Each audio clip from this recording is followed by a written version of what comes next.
Good morning, I'm Earth Dr. Reese Halter, and you're listening to Earthcast, SOS.com. Last night, distressing news came in from Australia. The Environment Minister, Greg Hunt, has rubber-stamped the largest ever coal mine in the Galilee Basin, the Adani Carmichael mine. His office has overruled the federal court and greenlighted 60 million metric tons annually of coal to be exported and pollute Earth's biosphere. Abbott Point will be dredged. Where the spoils will go is anyone's guess. Onto the reef, onto the wetland, dunno. Some subsidized, cobbled plan will magically appear. What the frack? And more noise underwater will hasten the demise of the majestic Great Barrier Reef, the largest coral reef on the planet, which is 50% dead, or an area the size of England.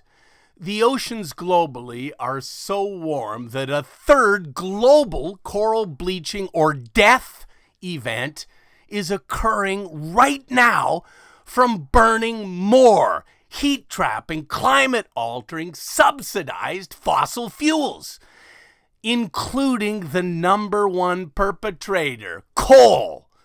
The Australian government doesn't get it.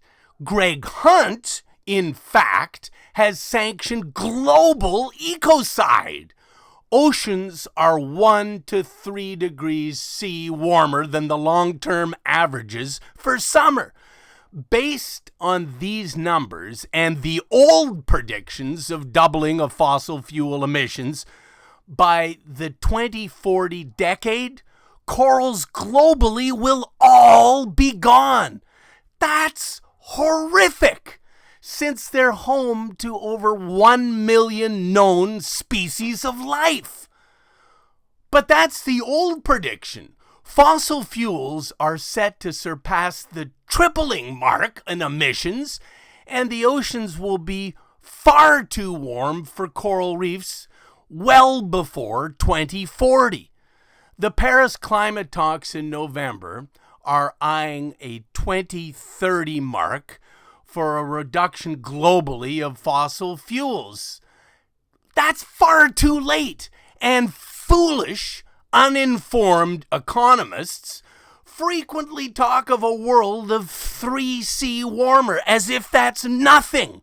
Hello, we're currently 0.9 of a degree C above the beginning of the Industrial Revolution. At 2°C, life on our planet will be awful.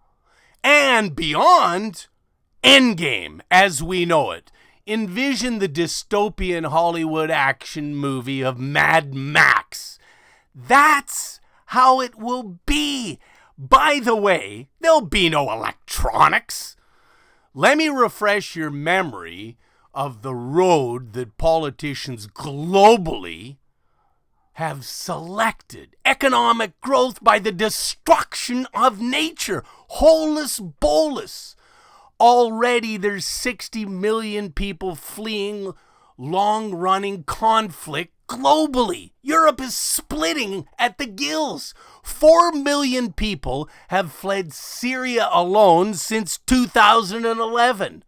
Scarce rains and sandstorms in China are forcing the country to import massive amounts of wheat, and they're sparking a spike in global prices that fed Egypt's 2011 revolution. We've lost almost 1 trillion honeybees from poison and climate disruption, and they're a central link to our food supply. Mature forests are dying from heat waves and insect infestations on all forested continents. Approximately 50% of all coral reefs globally are dead. The oceans have been entirely overfished, and they're brimming with plastics. 3.5 million pieces a day are entering our oceans, which are filled, a minefield of 13 million miles of fishing line with a couple of billion hooks. Sea levels are rising from melting Greenland and Antarctic glaciers, which are already disrupting ocean currents that drive our climate. We're missing 40% of Earth's oxygen-bearing ocean phytoplankton, and the oceans have increased in acidity by 30%, the fastest in 300 million years, and they've trebled in mercury poisoning to over 80,000 metric tons from burning coal.